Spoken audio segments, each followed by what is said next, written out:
A todas, bienvenidos a nuestro conversatorio de Generación Única sobre derechos, educación en tiempos de pandemia. Así que bueno, tengo el gusto de estar aquí junto con Cora Steinberg. Cora es especialista de educación de UNICEF Argentina, a quien voy a darle la palabra para iniciar este conversatorio. Soy María Teresa Lugo, consultora de UNICEF.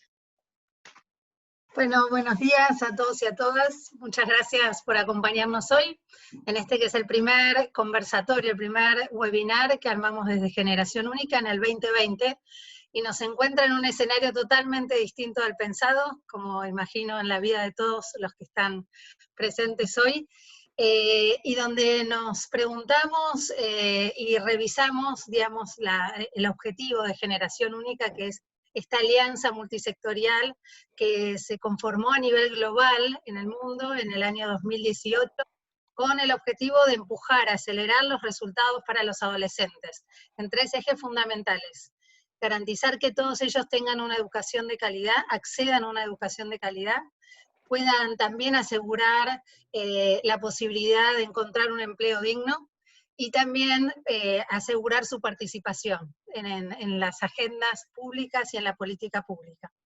Esos son los tres pilares de esta Agenda 2030 para los adolescentes que Generación Única intenta empujar, y lo hace de manera colaborativa, promoviendo alianzas estratégicas entre distintos sectores. Como les decía, nos encuentra en el 2020 con un escenario particular, que es el de la emergencia, la pandemia, que nos afecta a todos en nuestras vidas personales y profesionales, y especialmente tiene impactos secundarios en la vida de los chicos, chicas y adolescentes. A Generación Única le importa mucho seguir esta conversación y abrirla a pensar. Nosotros a nivel local, en el capítulo Argentina, nos habíamos propuesto empezar con una meta muy concreta a empujar esta agenda, pensando en los chicos y chicas que viven en los parajes más alejados, porque sabemos que en nuestro país hay todavía 65.000 chicos y chicas adolescentes que no tienen una escuela secundaria, porque en su comunidad no hay una propuesta educativa, muchas veces porque la escuela tradicional no logra asegurar los docentes en estos contextos tan aislados, o la propuesta, digamos, sostener una propuesta de escuela con todos los profesores que supone nuestra escuela secundaria. Y entonces ahí la Argentina, desde el 2012, impulsó, junto con nuestro apoyo desde UNICEF Argentina, un modelo innovador que se llama las secundarias rurales mediadas por TICs, que hoy se implementa en 6 provincias del norte del país y una del sur, y que mostró la potencialidad de poder innovar y garantizar otras formas de construir la escuela secundaria. Hoy sabemos que hay muchas otras formas puestas en marcha para responder a este contexto particular, y queríamos abrir este espacio de diálogo, invitando a distintos especialistas de los distintos sectores que están involucrados en la respuesta hoy al COVID, a pensar esta agenda de los adolescentes y cómo asegurar una educación de calidad, en particular en este contexto.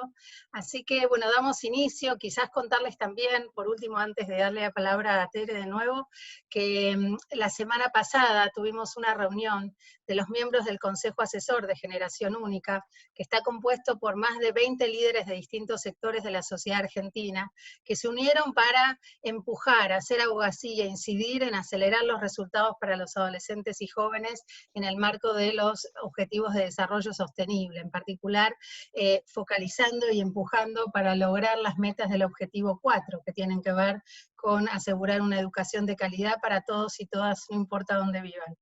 Este consejo de alto nivel, que está compuesto, como les decía, por el ministro de Educación de la Nación, 7 ministros de Educación provinciales, los representantes de más de 8 agencias de Naciones Unidas, los organismos de financiamiento multilateral como la CAF, el Banco Mundial, la OEI también, líderes del sector privado como Martín Migoya de Globant, Microsoft, Fundación Telefónica, FilmSuez, representantes de la academia, y entre ellos la Universidad de Buenos Aires, la Universidad Nacional de Córdoba, la Universidad Entre Ríos, perdón, que representa al conjunto de universidades provinciales y también la UNIPE, distintas organizaciones de la sociedad civil y fundaciones especializadas como la Fundación Sadowski, Fundación Educando, la Fundación CES, y también un conjunto de adolescentes y jóvenes del ámbito rural y inspiradores de este mundo que nos toca vivir, donde los adolescentes tienen que ser parte y tienen que poder contribuir también al desarrollo y diseño de estrategias. Les contaba una reunión con el ministro de Educación y los ministros provinciales, acercándose como una alianza estratégica para pensar y contribuir a los grandes cuellos de botella que enfrenta hoy la Argentina. La verdad también decir, y hoy tenemos a representantes del Gobierno Nacional y del Ministerio de Educación, la verdad un agradecimiento especial tanto a Laura Marés, directora de Educar, como a Cecilia Sagol, también del equipo, porque sabemos de que el tiempo es muy escaso y están trabajando sin pausa, pero la verdad que la Argentina ha puesto y ha desplegado una estrategia transmedia, como llaman, multimedial, enorme, para poder llegar a cada uno de los chicos y chicas, desde los más chiquitos hasta aquellos que están completando el nivel secundario, con modalidades y recursos para asegurar la continuidad de aprendizajes. Y eso es súper importante en el cortísimo plazo, para poder sostener esta complejidad con la que nos enfrentamos en el sistema educativo, pero también pensando en el mediano plazo y en la vuelta a las clases presenciales. Sabemos que va a haber desafíos nuevos, grandes, algunos que ya venía enfrentando el sistema educativo, y nos interesa conversar y poner a disposición este espacio de Generación Única para poder desarrollar y buscar soluciones específicas para algunos cuellos de botella. La reunión de la semana pasada con el ministro, allí se plantearon dos grandes cuellos de botella, y hoy Generación Única ha tomado el desafío de poder pensar cómo contribuir a la resolución de estos problemas que vienen, que están con ideas y propuestas innovadoras. Así que bueno, quería compartir eso en torno a la agenda que venimos empujando desde Generación Única, pero ahora sí, abrir el espacio del diálogo, la palabra para que hagas las presentaciones. Un saludo. Bueno, muchísimas gracias, Cora. Contarles que Generación Única tiene además una línea de producción de conocimiento.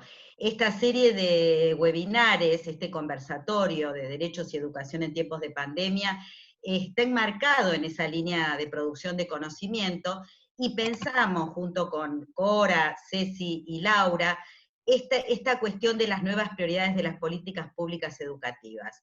Y desde ese lugar, y con esta mirada que siempre compartimos del helicóptero, de lo micro, lo macro, las instituciones, la política y la interrelación entre ambas, contarles que tenemos 260 personas, hay 260 participantes que se han inscrito a este conversatorio, que algunos están viendo que hay 56 en vivo, pero va a haber muchos que van a seguir compartiendo en esta rueda de conocimiento con sus instituciones, con sus docentes, para poder seguir trabajando juntos. Contarles que tenemos inscriptos de Argentina, de Brasil, de Guatemala, de Paraguay, de Perú, de Uruguay, es decir, esta mirada regional también que acompaña este tipo de iniciativas, porque hoy el mundo está viviendo esta situación que compartimos, y por supuesto América Latina.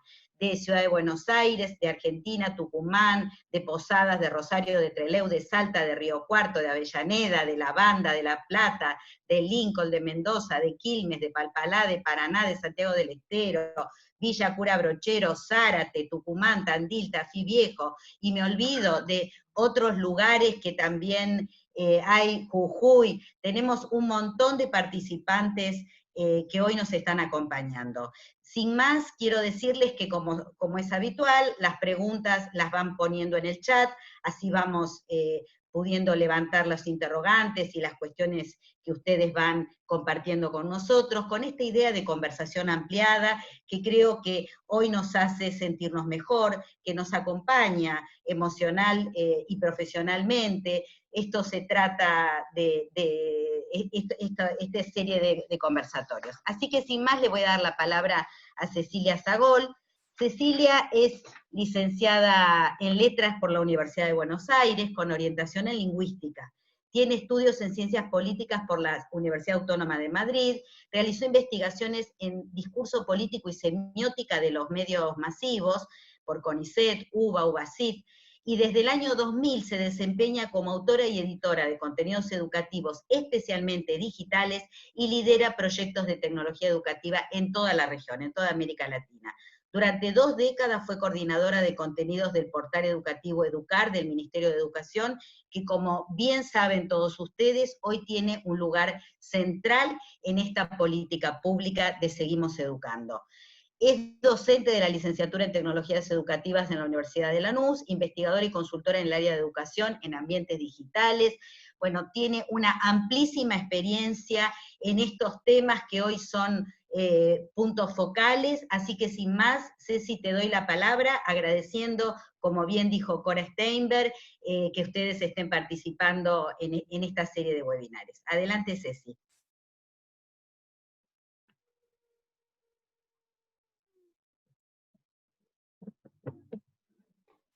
Ahí está. Hola. Bueno, muy buenos días a todos y a todas.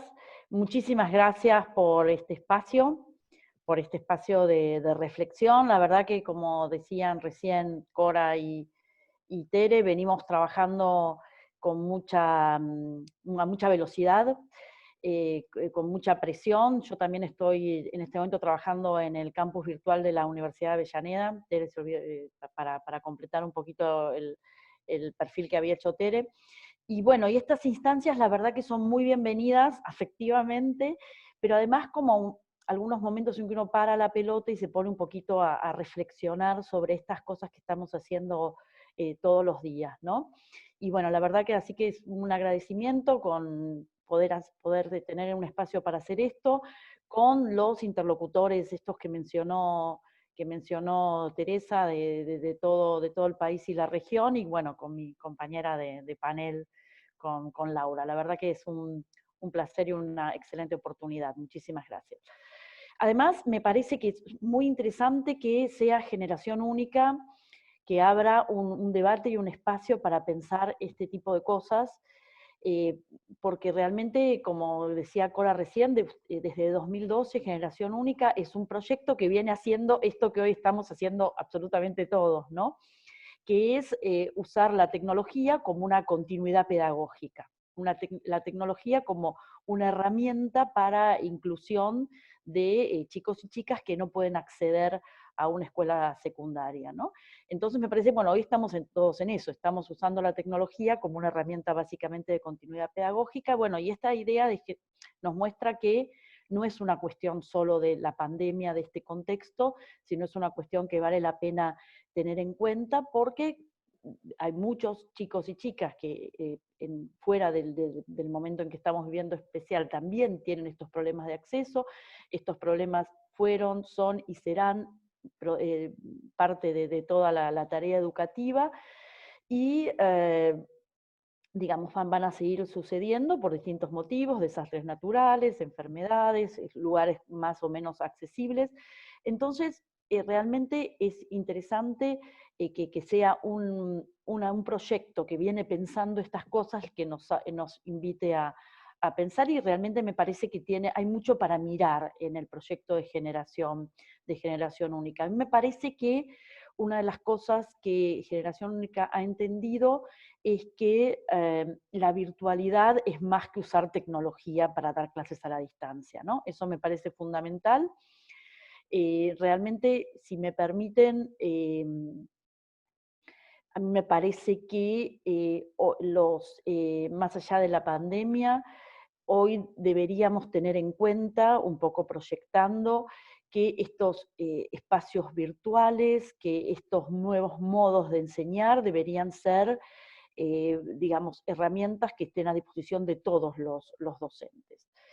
¿Para qué? Bueno, por un lado, para estar mejor preparados ante desafíos como el que estamos viviendo ahora. Me parece que los que estábamos ya trabajando en esto estamos mejor preparados que otros. Y además porque incorporar nuevas modalidades, incorporar nuevos modos de comunicarnos en el ambiente educativo, genera reflexión, abre puertas a la innovación y dispara un montón de mecanismos que son muy interesantes. Digamos, hoy nosotros vemos cómo están trabajando los científicos, cómo se están planificando las políticas públicas que nos acompañan y nos ayudan a sobrellevar este momento en que estamos viviendo, cómo se está manejando la cultura, cómo se está manejando el sistema sanitario, y se están manejando de esta manera, en gran medida en la virtualidad.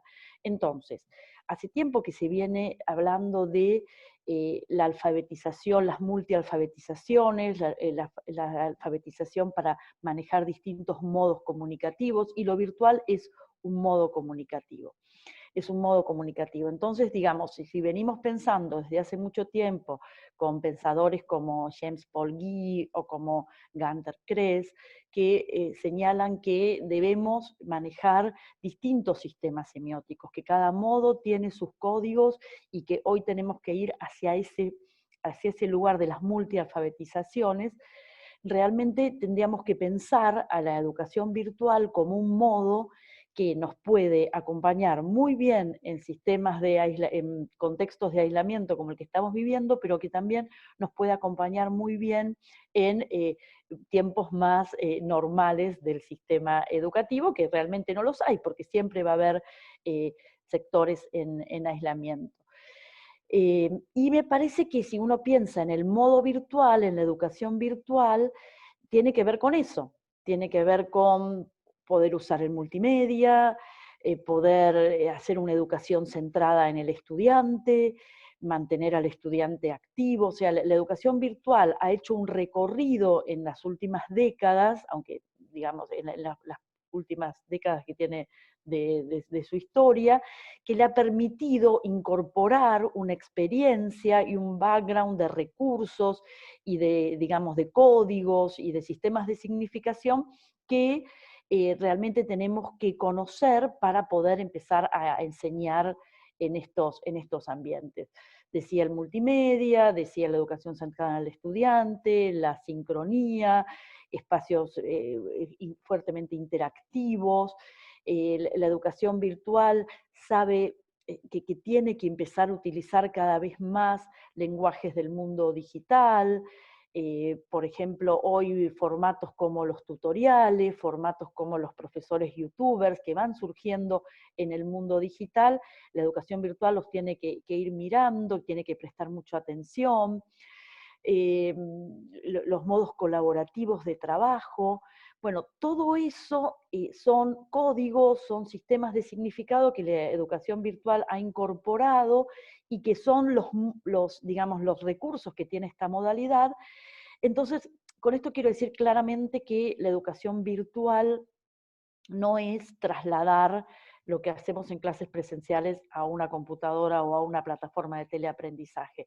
Tiene que ver con este panorama de cuestiones. Entonces, y tiene que ver con no solo estar preparados para transmitir un conocimiento en un contexto de emergencia, sino para manejar estos modos de construcción de conocimiento del siglo XXI.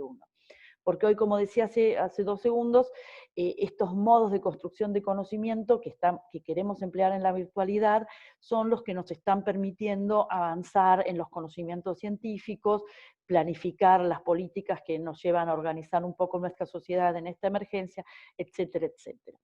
Entonces, digamos, es muy interesante saber que vamos a seguir teniendo contextos de aislamiento a lo largo, siempre un sistema educativo tiene contextos y sectores en aislamiento, esperemos que no del 91% como tenemos hoy, el 91% de los chicos y chicas del mundo no pueden ir a la escuela, esperemos que no sea tan exagerado, pero siempre va a haber, pero además, aunque no hubiera, la virtualidad se impone como un modo de construir conocimiento, de acceso a bienes culturales, de pensar nuevas formas de enseñar y aprender, que nos viene bien, ¿no? A todos los educadores. Entonces, dicho esto, yo pensaba en Generación Única, las veces que he participado de exposiciones que ustedes hacen de este proyecto, que tiene mucha experiencia, que tiene mucho camino recorrido y que es interesante recuperar, y pienso que hay como 3 cosas, ¿no? Uno es el acceso de los estudiantes a la tecnología, otro es la capacitación de los docentes, las competencias de los docentes que trabajan en proyectos como este, y otros son los contenidos digitales, ¿no? Y ayer hablábamos un poco charlando con Laura sobre esta charla, veíamos que era, sin reducir, por supuesto, el proyecto a estos 3 elementos, porque tiene todo el tema de la multisectorialidad, como decía Cora, bueno, de un montón de cuestiones de generación de conocimiento, pero si uno pudiera, digamos, pensar en cómo resolver estos 3 puntos, y mirar cómo lo hace Generación Única, y pensar en esto en el sistema educativo en general, ¿no? El primero, que sería el acceso de los estudiantes a la tecnología, ayer lo hablaba con Laura, la verdad que el modelo 1 a 1 nos hubiera venido espectacular en esta pandemia, ¿no es cierto?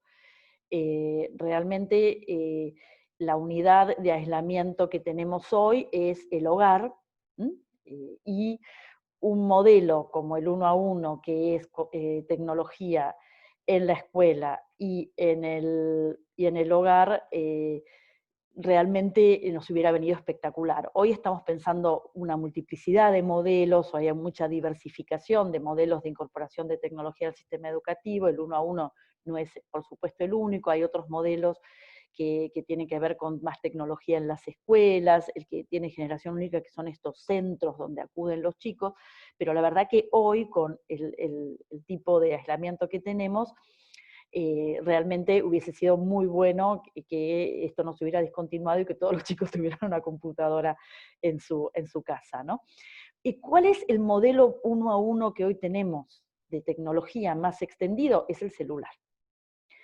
Hoy tenemos una alta proporción de los chicos y las chicas, desde los 12 años en adelante, que tienen acceso a celular. Por supuesto, menos en sectores rurales que en urbanos, menos en chicos más chicos que en chicos más grandes, pero hay un modelo 1 a 1 de celulares. Hoy, en su gran mayoría, todos los jóvenes y muchos de los chicos tienen un celular. Por eso se ha desarrollado toda esta, digamos, forma de comunicación entre docentes y estudiantes a través del WhatsApp.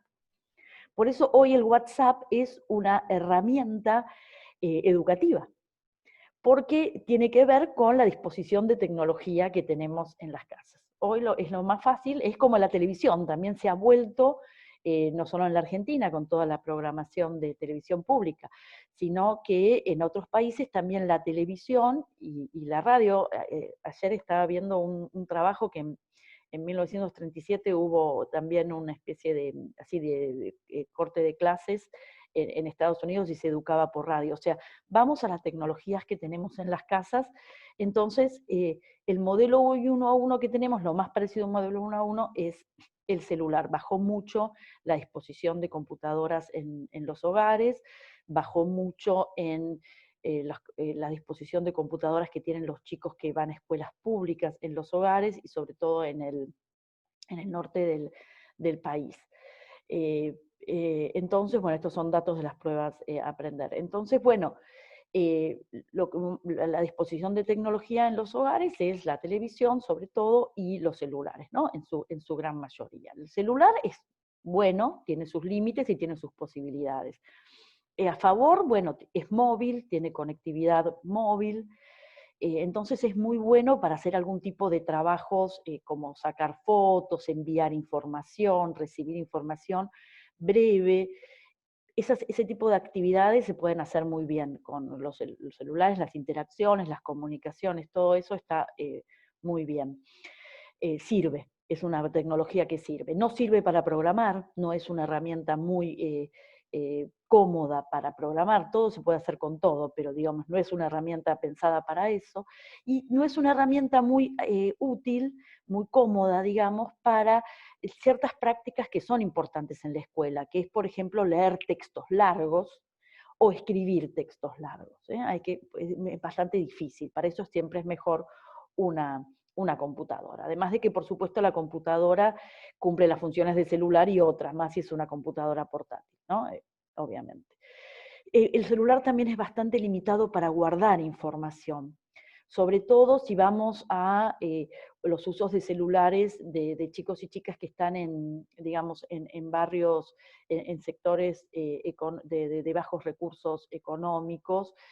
que tienen celulares más antiguos, que los celulares se pierden, se cambian mucho, hay un uso muy intermitente, muy rotativo, entonces no se vuelve una herramienta para guardar información, que eso es importante. Entonces, bueno, tiene sus posibilidades para comunicación, pero tiene sus límites, ¿no? Entonces, esto en cuanto al acceso de los estudiantes a la tecnología. Otro tema que me parece importante, que como lo trabaja Generación Única para mirar y pensar en el sistema educativo general, es el tema de la capacitación docente. Yo escuché decir a Cora alguna vez con un gran, un gran placer, que bueno, muchos de los docentes de Generación Única se habían formado en el postítulo en TIC, ¿no? que hicimos desde Educar, el Infod, Ministerio de Educación, en la década pasada, ya es 2013, 2014. Bien, en ese postítulo nosotros dábamos una formación que era muy interesante, la misma que, por ejemplo, daba nuestra querida Vera en el curso de herramientas de OEI, que tenía que ver con una integración de uso de herramientas TIC, de alfabetización en uso de herramientas, pero también mucho aspecto de reflexión sobre las TIC. Entonces, pensando en hoy la pregunta, ¿qué tiene que saber un docente de TIC? Que es una pregunta que me parece que hoy es muy pertinente. ¿Qué tiene que saber? Tiene que saber usar ofimática, tiene que saber usar software, tiene que saber programar. ¿Qué es lo que tiene que saber un docente de TIC? Me parece que hoy deberíamos preguntarnos un poco qué tiene que saber un docente para usar ambientes virtuales de enseñanza, digamos, ¿no? Esa debería ser la pregunta. Y es una pregunta compleja, es una pregunta que me parece que aquellas competencias de la UNESCO que hubo, creo que fue en 2010 o quizás un poco antes, ya tienen sus años, daba las competencias del docente para el siglo XXI, me parece que daba un lindo escenario donde las TIC ocupaban un lugar, pero también había pensamiento crítico, había resolución de problemas. Me parece que deberíamos ir por allá, ¿no? Hay como ciertos medios, ciertos marcos que han producido, por ejemplo, INTEF de España ha producido un marco de competencias docentes muy interesante. Autores como Jordi Adel y Linda Castiñeira han hecho una muy buena lectura de esos marcos, como el marco de competencias docentes que hay para la Unión Europea o el de España, que dice, bueno, sí, está bien esos marcos porque ordenan las distintas áreas que hoy lleva Saber TIC, que es un montón de cosas, pero en realidad deberíamos pensar en capacidades de los docentes, no solo de conocer esas herramientas, sino en enseñar bien con ellas, ¿no? Y este artículo que yo señalaba de Adel y de Linda, que después lo puedo pasar, realmente dicen, bueno, un docente que maneje entornos virtuales tiene que saber gestionar sus prácticas pedagógicas emergentes. O sea, no tiene solamente que usar herramientas, sino saber hacer su propio modelo, su propia estrategia con estas herramientas. Tiene que, sí, saber usar contenidos pedagógicos, saber poder reflexionar sobre las herramientas que usa, poder seleccionarlas. Tiene que saber a su vez conectarse con estas mismas herramientas, con otros docentes, con organizaciones, para poder enseñar. O sea, da una serie de elementos que uno podría pensar que hoy tiene que tener la competencia docente para esto que decíamos, ¿no? Tiene que estar comprometido con su contexto social a partir de las tecnologías. O sea, realmente un panorama muy completo, ¿no?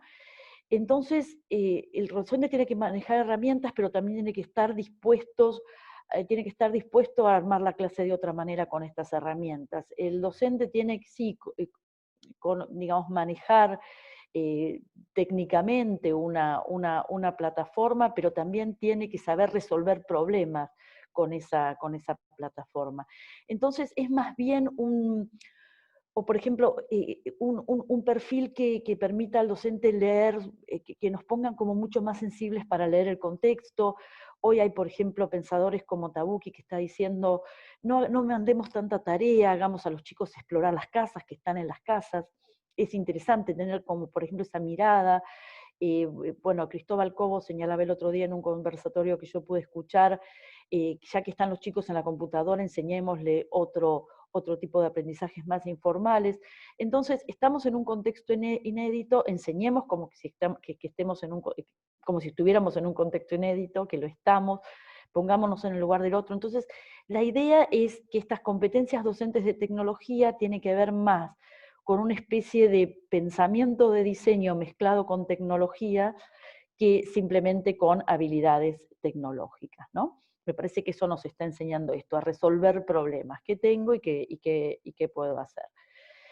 Entonces veíamos primero, digamos, el acceso de los estudiantes a la tecnología, las competencias docentes, y el tercer eje, que me parece que Generación Única lo viene trabajando, este proyecto de secundarias rurales lo viene trabajando, tiene que ver con los contenidos educativos digitales.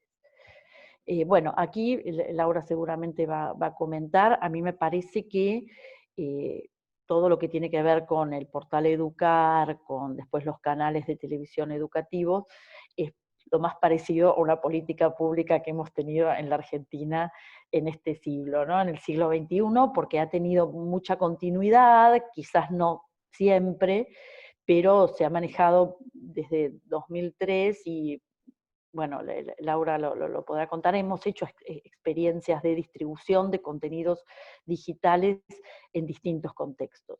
Y ese background está, porque los equipos están, los equipos continúan, entonces eso nos pone realmente en mucha ventaja en ese aspecto.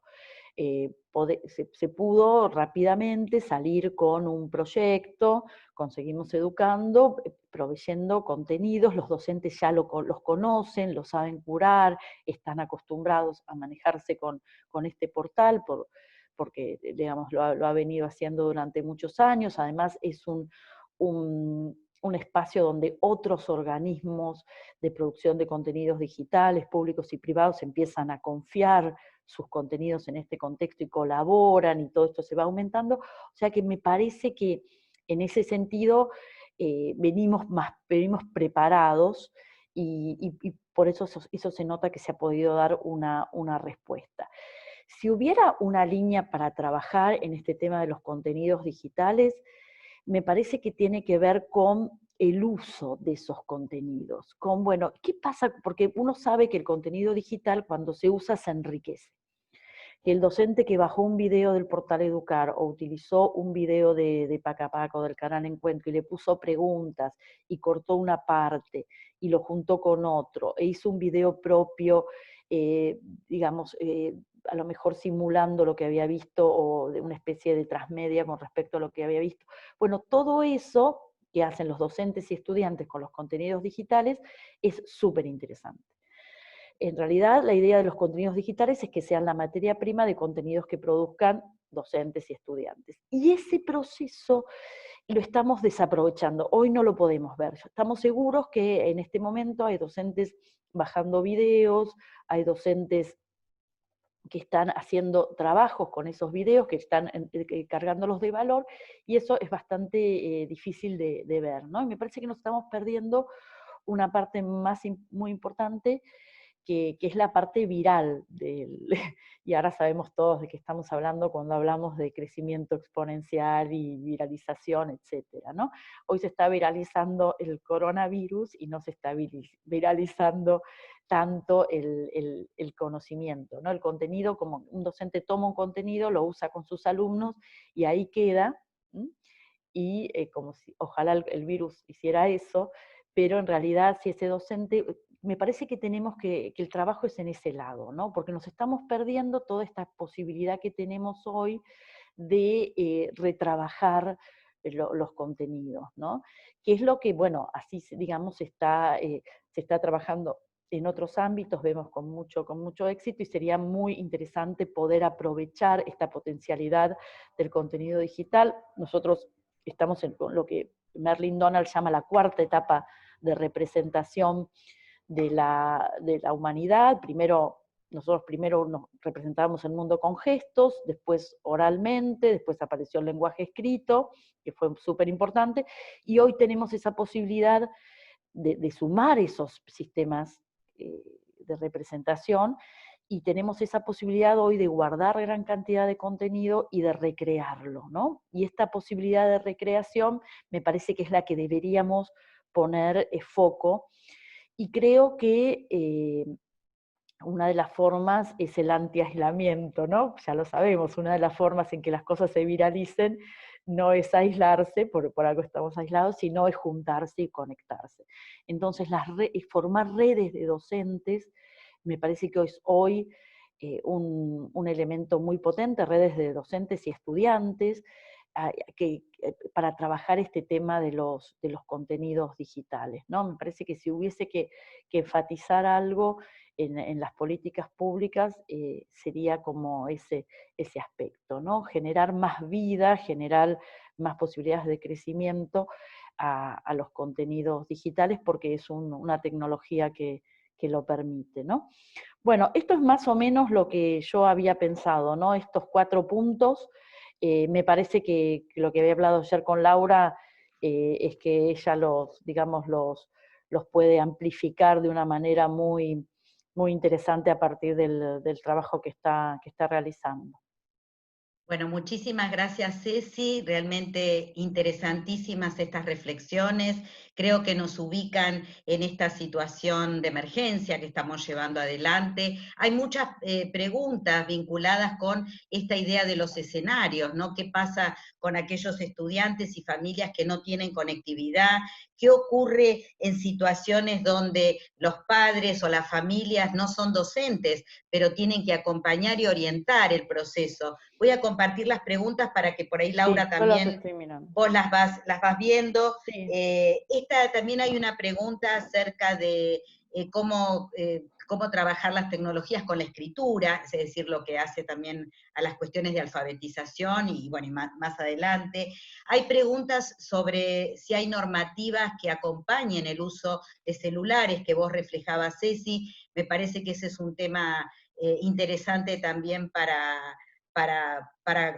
discutir y debatir. Hay también una reflexión o una pregunta, porque estamos entre colegas, así que vamos a pensarlo como una conversación sobre el tema del rol directivo, ¿no? ¿Qué pasa con los equipos de conducción en todo este proceso, ¿no? En un momento donde, como siempre estamos conversando entre todos y todas, que es un momento que no hemos elegido estar, es una situación de emergencia, donde evidentemente los indicadores, esta ruptura de la vida cotidiana, de las rutinas, hace que tengamos que imaginar, diseñar, planificar, inventar nuevos escenarios, donde evidentemente aquellos escenarios con conectividad, con dispositivos, van a poder trabajar en esta línea que planteaba Ceci, pero va a haber otros escenarios y otras alternativas donde van a tener quizás solamente el celular, o en algunos casos tampoco van a tener el celular.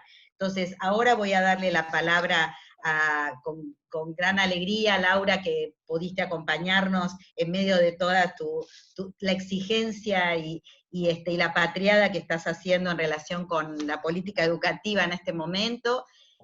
Quiero presentarla. Laura es gerenta general de Educar, es licenciada en Administración por la Universidad de Buenos Aires, cuenta con estudios de Comunicación Política y Nuevas Tecnologías, Gestión Estratégica de Organizaciones Sociales.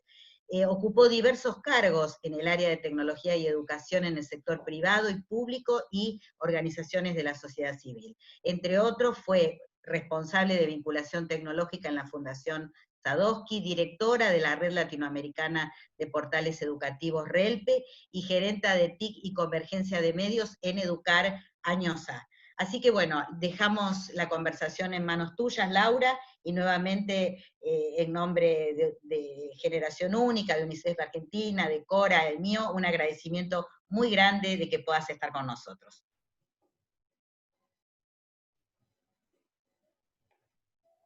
No te escuchamos. El clásico error de silenciar. Y ahí está.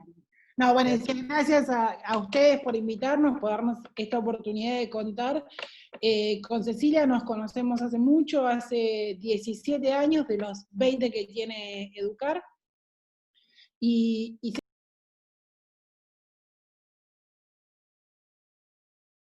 no te... ¿hay algo? ¿Ahora sí? Decía, con Ceci nos conocemos hace 17 de los 20 años que tiene Educar. Ceci me ha escuchado muchas veces hablar de la idea de la organización caórdica, de una organización que va y viene del caos al orden, de la necesidad de entender la incertidumbre, de aceptar la incertidumbre, de no tenerle miedo, y de planificar al mismo tiempo de que se hacen las cosas, ¿no? Que en educación es un ámbito donde tradicionalmente hay una costumbre de hacer el plan anual, el plan quinquenal, y después que tenemos todo armado, trabajar. Yo que venía del sector privado y venía de trabajar en otro tipo de proyectos, venía más con esta idea, bueno, no podemos tener el super plan, vamos planeando y haciendo. Esto supera los sueños más alocados de empresa caórdica, de planificación y acción, de todo. Lo cual tiene cosas interesantes y cosas complicadas. Hay quienes, como ustedes habrán visto, nosotros pusimos mucho foco desde el inicio en hablar de esto de una plataforma transmedia, de que poníamos a disposición contenidos, poníamos a disposición distintos modelos, recomendaciones, orientaciones, lo cual se traduce cuando esto pasa a un programa de televisión o a una noticia en el diario a el programa de educación a distancia del ministerio. No importa cuánto lo explique, se convierte en eso. Nosotros quisimos hacer mucho foco en eso, no estamos haciendo educación a distancia, no sería competencia del Ministerio de Nación, por otra parte, pero bueno, son las cosas que suceden. La siguiente cosa que escucho decir bastante es, bueno, con esto allanamos el camino para la tecnología, avanzamos un montón. Y yo dudo bastante de eso. Creo que no sabemos qué escenario nos espera, pero como también marcaba Ceci, lo que pasó ahora es que la tecnología entró por la ventana. Entró porque no tenía más remedio. Y no necesariamente eso marca que se vaya a quedar, porque no entró de la mejor manera. Entonces, estamos poniendo cosas por todos lados, estamos poniendo portales y recursos, y las provincias también lo hacen, y tenemos televisión y radio y todo lo demás. Pero los modos de construcción del conocimiento no están todavía solidificados. Entonces ahí es importante diferenciar la coyuntura, diferenciar el emergente de lo que queremos que pase o de lo que creemos que va a pasar. Hoy lo que hay que hacer es esto, hay que gestionar ese emergente. Entonces, en ese contexto de gestión, nosotros insistimos mucho con algunas ideas que tienen que ver con, primero, tranquilicémonos. O sea, no vamos a reemplazar la escuela desde ningún punto de vista, porque no queremos y porque no podemos. Entonces, vamos a hacer todos, Estado, docentes, instituciones, padres, chicos, lo mejor que podamos, en esta coyuntura tan especial que nos toca vivir en esta emergencia. ¿Qué es lo mejor que podamos? Dependerá de qué tan preparados estemos. Como decía también Ceci, hay hogares donde tenés un padre que tiene una formación, o una madre o una familia que tiene una formación y que los pueden acompañar, hay otros que no, hay quienes tienen más tiempo, hay quienes están más angustiados, menos angustiados. Digo, es difícil entender qué va a pasar en cada hogar. Es difícil también poder pensar o poder tipificar qué pasa con los docentes. Hay docentes que ya venían con un manejo previo de la tecnología, hay docentes que no, hay docentes que tenían un manejo de la tecnología para su vida habitual, y entonces saben editar videos, y saben usar redes, y saben hacer un montón de cosas, pero no saben enseñar con tecnología. Hay jurisdicciones, hay provincias que han puesto muchísima presión, hay otras que menos, hay jurisdicciones que han puesto plataformas, otras que no. Entonces, ¿qué va a pasar con eso? Es muy difícil de saber. Probablemente va a haber un poco más de familiaridad en el contexto, va a haber más familiaridad de parte de los decisores, y eso definitivamente es bueno. Hoy todos los ministros están hablando o tienen en su discurso incorporada la idea de plataformas, contenidos, redes, saben que es una necesidad y eso es avanzar un montón. Pero hay mucho que trabajar en pensar en qué pasa después. Afortunadamente, el ministro ha armado un equipo excepcional, con figuras muy, muy representativas de la educación, con lo cual, desde un primer momento, desde que empezamos a trabajar, siempre tenemos como el equipo A y el equipo B. Entonces siempre hay un equipo que está trabajando en lo inmediato y un equipo en la segunda etapa. Y ahora tenemos un equipo que tiene nada menos que a Gabriela Dicker y a Adriana Puigros trabajando en qué pasa el día que vuelvan las clases.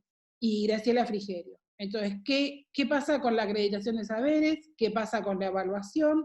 ¿Qué pasa con cómo recuperamos estos meses en este gris que no es ni escuela, ni no escuela, ni participación, ni no participación?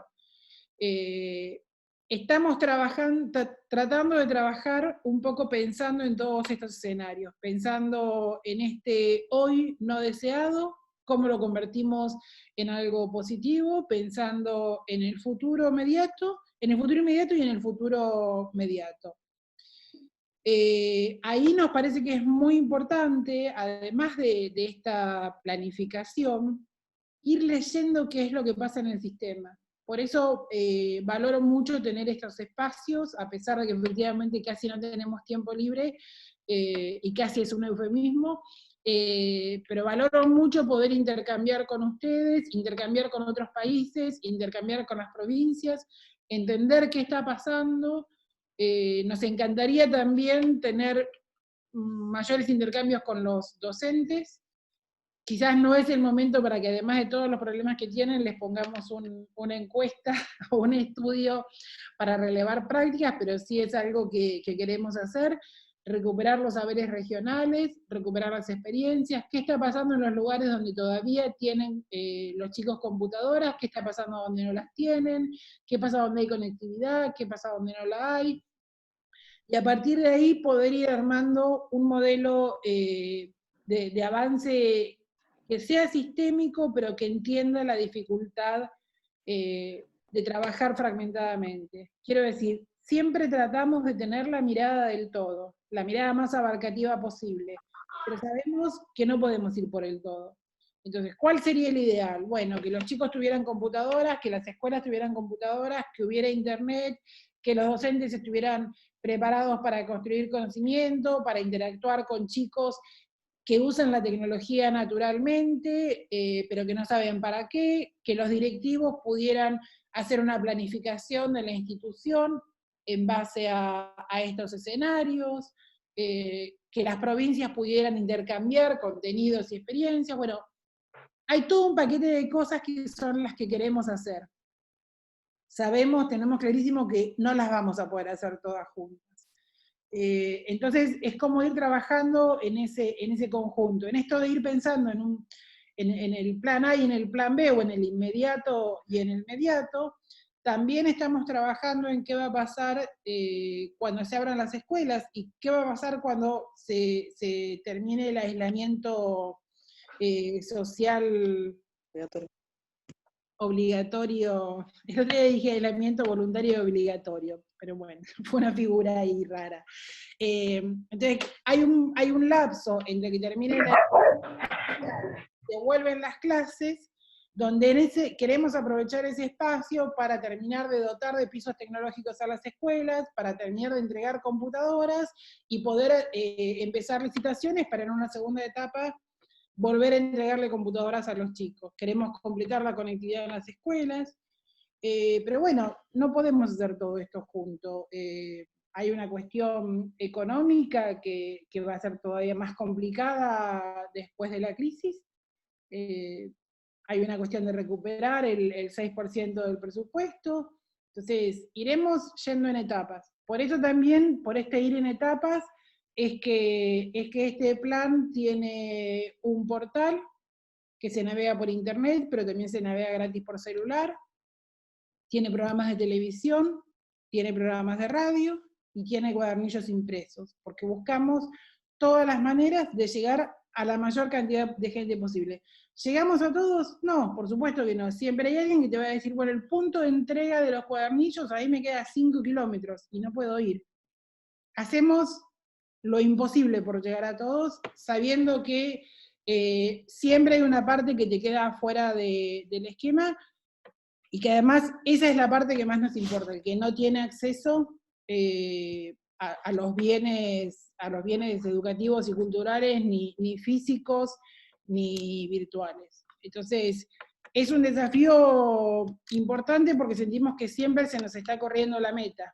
Pero bueno, de eso se trata, de hacer políticas públicas, de ir siempre buscando cuál es la mejor manera, sabiendo que la meta no está fija y que además en particular en este tema, nadie sabe cuál es la meta. Digo, ni Gran Bretaña, ni Finlandia, ni Singapur, ni Corea, ni Colombia. Nadie la sabe, porque es algo que estamos todos aprendiendo todo el tiempo. Entonces, todos vamos decidiendo qué es lo mejor enseñar, qué es lo mejor aprender, qué equipamiento entregar y cómo hacerlo.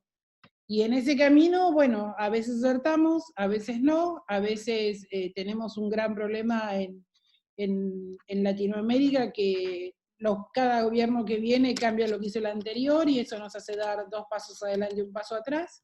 Pero bueno, esperemos que podamos ir avanzando, que no nos venza el desánimo. Creemos que a pesar de que no sabemos a dónde vamos, seguro vamos a estar mejor, seguro vamos a poder hacer más cosas y vamos a poder estar mejor. Contamos con todos ustedes para eso, escucharlos a todos para ser mejores. Bueno, gracias Laura. Hay preguntas en el chat, pero quería retomar algunas de las ideas en esta situación que nos ha tocado y que tiene que ver también con este contrato complejo familias-escuela, ¿no? O sea, que de alguna manera está generando, y retomo esta pregunta de los roles de conducción, pero también los nuevos roles, esta idea de que ni el hogar es la escuela, ni la familia son los docentes, pero ¿cómo hacemos?, ¿no? Que es una de las preguntas que se trae este conversatorio y que de alguna manera ustedes han ido desarrollando. Hay preguntas que refieren a poder profundizar sobre esta cuestión de los nuevos roles. También cómo garantizar derechos, ¿no? Que es un poco lo que vos, Laura, estás trayendo, cómo podemos en este contexto, en estos escenarios, saber con qué contamos para poder garantizar que durante la etapa de aislamiento podamos continuar educando. ¿De qué manera, con qué recursos? Esto de los escenarios que planteaba una colega en una de las preguntas, ¿no? Acá Marisa Elena está justamente trayendo, creo que en la próxima etapa, la preocupación debe ser conectar equidad, ¿no? Lo de los diferentes escenarios nos lo demuestra, que tiene que ver con cómo hacemos en un contexto tan desigual, en contextos, digamos, de alta pobreza, donde 1 de cada 2 adolescentes es pobre, solo para dar un dato, y en relación con la conectividad también, ¿no? En relación con los dispositivos. Así que les daría de nuevo la palabra para ver si Ceci o Laura quieren tomar algunas de estas cuestiones, como para... ¿Querés, Laura, tomarlo vos?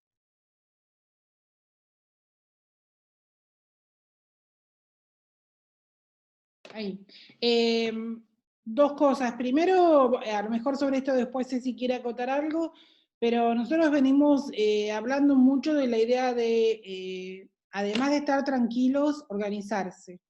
Organizarse quiere decir en tu casa acordar con tus hijos, bueno, no sé, 1 hora a la mañana, 1 hora a la tarde, o 2 horas y 2 horas, o lo que resulte más funcional a esa familia y lo que les resulte más apropiado de manejar. Bueno, este tiempo es para estudio, este tiempo lo hacemos juntos, este tiempo lo haces vos solo, este tiempo con la tele. La verdad que los programas son muy, muy buenos, les recomiendo mucho que los miren porque es un buen cambio para los chicos. Son programas donde los animadores y los maestros hablan mucho, interactúan mucho como que de alguna manera rompen la pantalla y ayudan a que sea más ameno el contenido.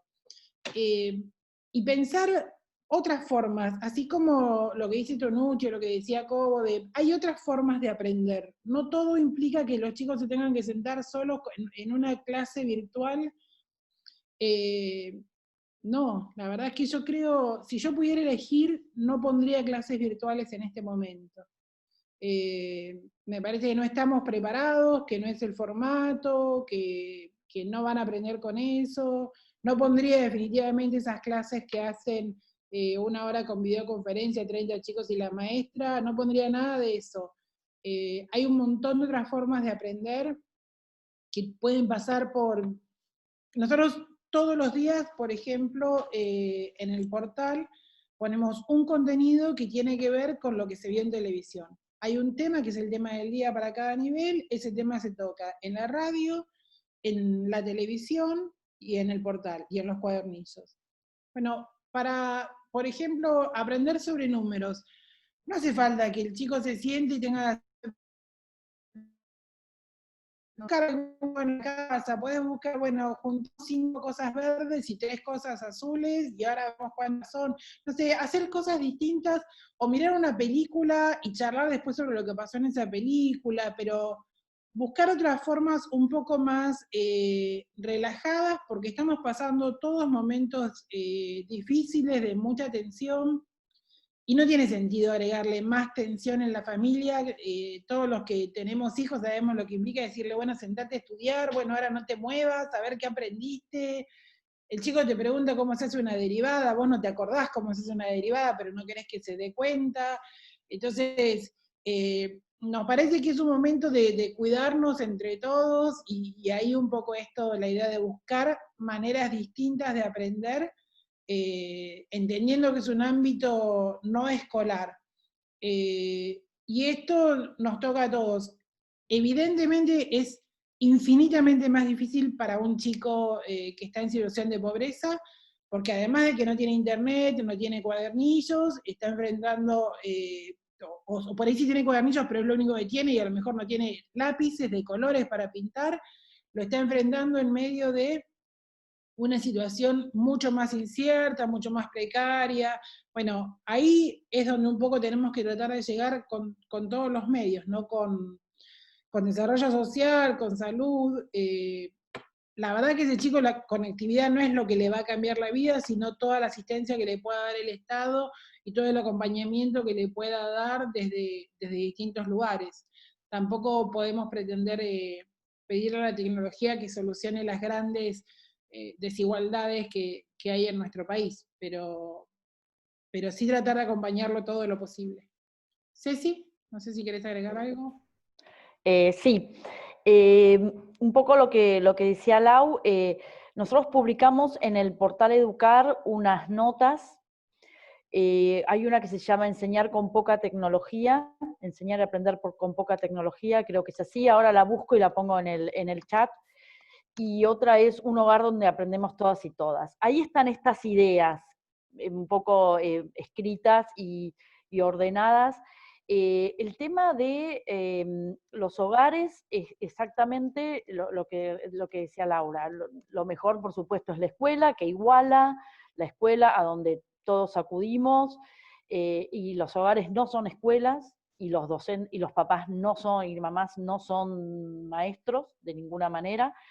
Pero bueno, lo que lo que nosotros recomendamos hacer es, tampoco la escuela puede durar 24 horas, es gestionar tiempos y espacios limitados, que eso también ayuda si hay que compartir equipos, si hay que compartir el celular, generar esos espacios.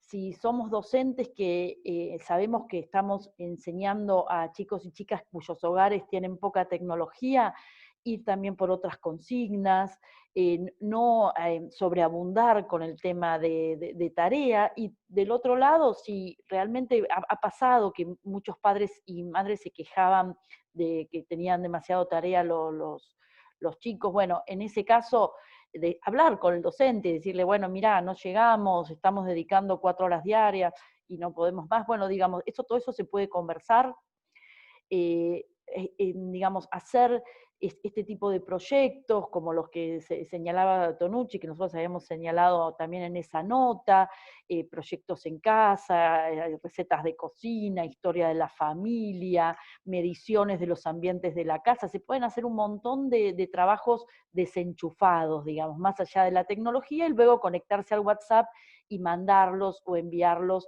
más, digamos, me parece que, y en esas notas un poco está eso, ¿no? Tenemos que tener en cuenta de que hay también estrategias para los docentes que no saben tecnología, que pueden hacer alguna cosa. Los estudiantes, los hogares que tienen poca tecnología, también se puede hacer algunas actividades, hay que buscar la estrategia. Y es un poco lo que decíamos recién, ser docentes implica en alguna medida poder generar digamos, estrategias de enseñanza en situaciones emergentes. Y aquí estamos en una situación emergente y bueno, y tenemos que ponernos en el lugar del otro, pensar un poquito en nuestro, y usar la tecnología que tenemos. Si es el celular, si es el cuadernillo y la televisión, es el cuadernillo. La verdad que por supuesto que los que, digamos, el sector que queda fuera de estas cosas es el que más lo necesita, bueno, y se intentará llegar de otra manera, pero la idea es un poco esta. Ahora voy a postear las dos notas donde está un poquito esta conversación que tuvimos que lo que dijo Laura y lo que digo yo, un poco más organizado, a manera de nota, todas estas ideas, y también puse en el chat los nombres de Gunther Kress y James Paul Guy, que son estos autores que hablan de las multialfabetizaciones, de la multimodalidad, y posteé el artículo, anoté en el chat el artículo de Castañeda y Adel sobre las competencias.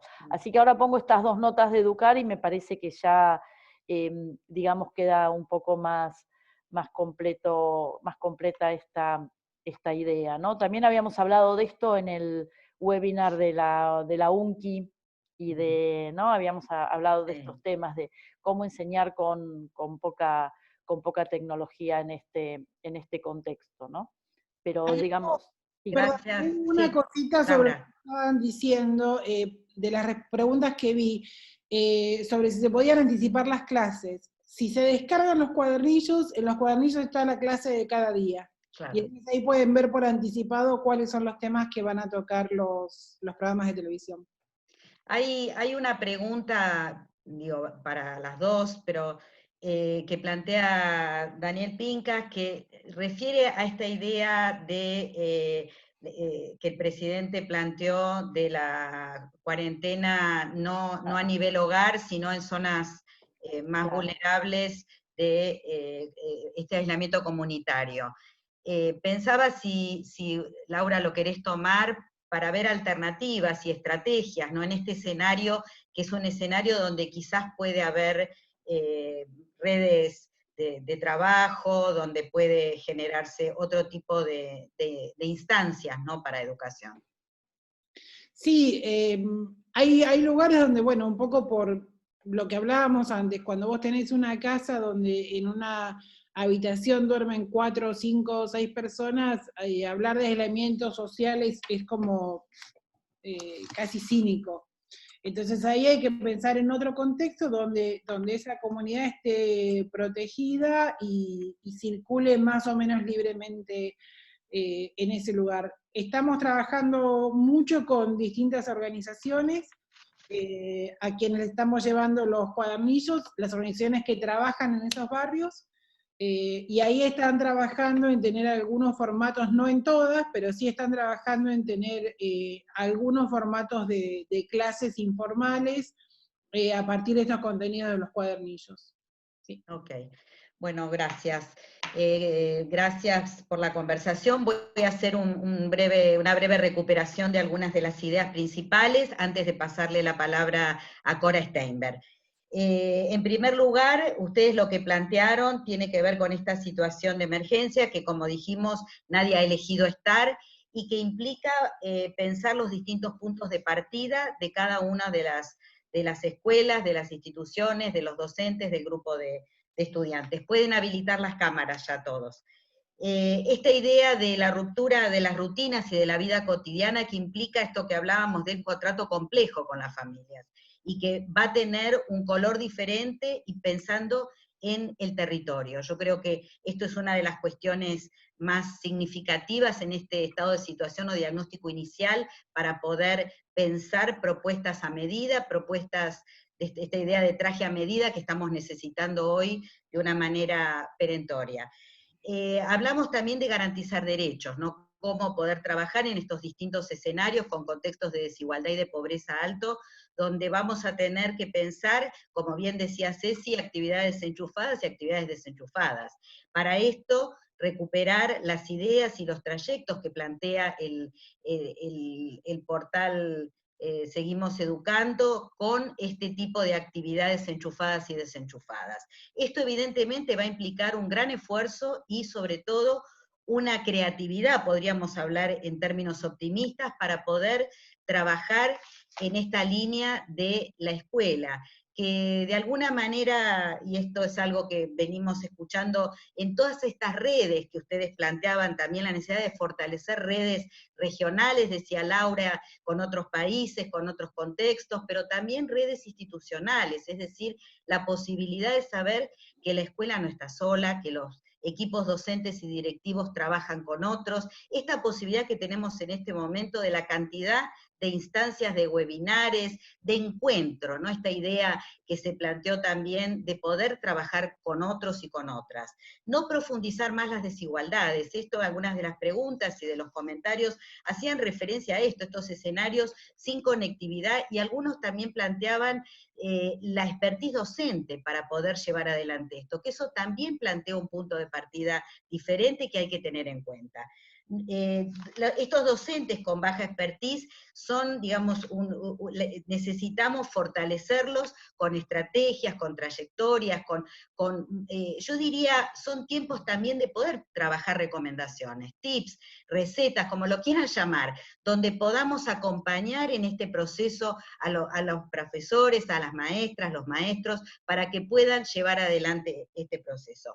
También hablamos de lo que algunas autoras hablan de currículum minimalista, es decir, esto de que menos es más hoy, poder priorizar contenidos, trabajar pensando que una clase es mucho más que los contenidos. Si nosotros lo podemos trabajar como experiencias de aprendizaje, esto creo que es una de las cuestiones que vos, Laura, traías, que es la necesidad de no atosigar y no, como dice Mariana Maggio, nuestra común amiga, no al revoleo. Yo creo que esto hoy se hace evidente y es muy fuerte para poder trabajarlo.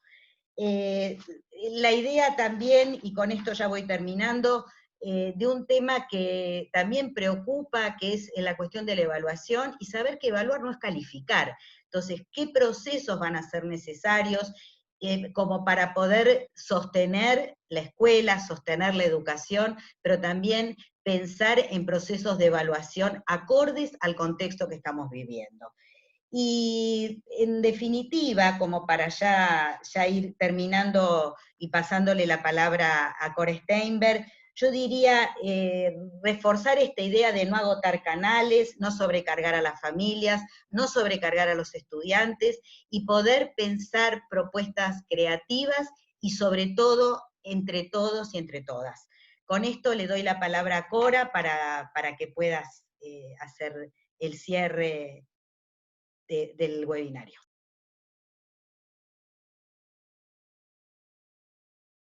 Ahí estoy. Bueno, muchísimas gracias a todos y a todas. Solo unas palabras, somos 86 personas en este espacio. La verdad, una alegría, se fueron sumando, y creo que porque se valora, como bien decía Tere, comentaba Laura y Cecilia también, ¿no? Esta invitación a encontrarnos, a compartir en un momento inédito, como están todos describiendo, excepcional, donde algo que sabemos y que no hay que perder es el lazo. el lazo, el diálogo, la palabra y acompañarnos. Yo quizás quería subrayar también 2 o 3 cuestiones que surgieron y que me parecen claves.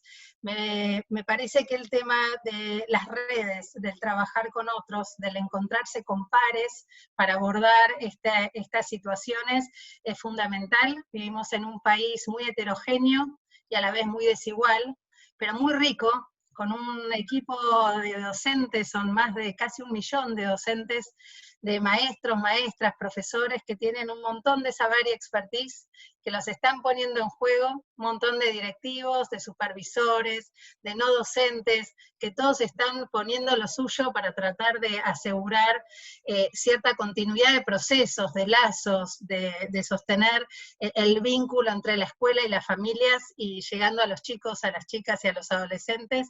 Creo que hay que poner el foco en acompañarse, y acompañarse de la mejor manera. Yo agradezco la palabra de Laura, de Ceci, que quizás tienen una gran tradición y expertise en el campo de las tecnologías y la integración, invitando a hoy no poner solamente la tecnología en la mesa, invitando a priorizar otro tipo de actividades, porque las tecnologías son múltiples en la escuela, y son múltiples las herramientas que se pueden poner a disposición para sostener estos lazos, para sostener la palabra al grupo. Y entonces, nada, me parece eso bastante innovador, digamos, y que es importante que esta palabra circule, de que hoy no se pone en juego espacios de formación o aprender un montón de aplicaciones nuevas. Es momento de ser creativo, y quizás con las herramientas que cada uno conoce o maneja. Ceci hacía referencia a las potencialidades que tiene un WhatsApp, que quizás todos usamos, las limitaciones también, pero bueno, ¿en qué nos puede ayudar para hacer llegar la voz del maestro a los chicos, de la maestra, para hacer llegar la voz de los chicos a los maestros? Queremos que los chicos participen, queremos que también se encuentren espacios para darle voz a chicos y a las chicas y a los adolescentes. Entonces creo que en esas claves hay una pista enorme.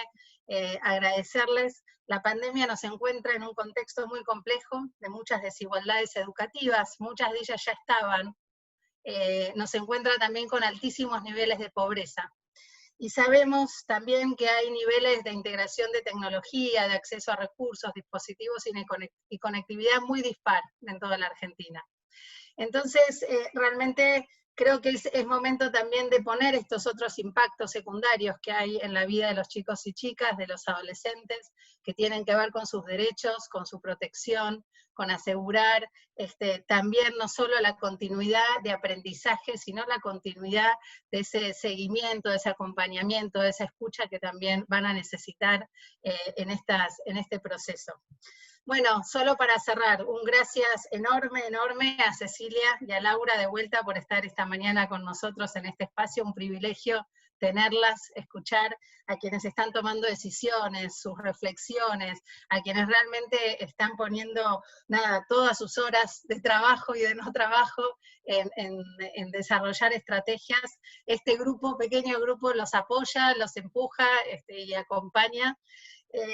También quería agradecer a los colegas del equipo de UNICEF, a Teresa Lugo, que coordina Secretariado de Generación Única, a Virginia, a Ornella, a Yanina, que apoyaron para el desarrollo del espacio, a todo el equipo de educación, que estamos empujando las distintas líneas y cómo apoyar a nuestras contrapartes para mitigar los efectos de la pandemia en el corto plazo.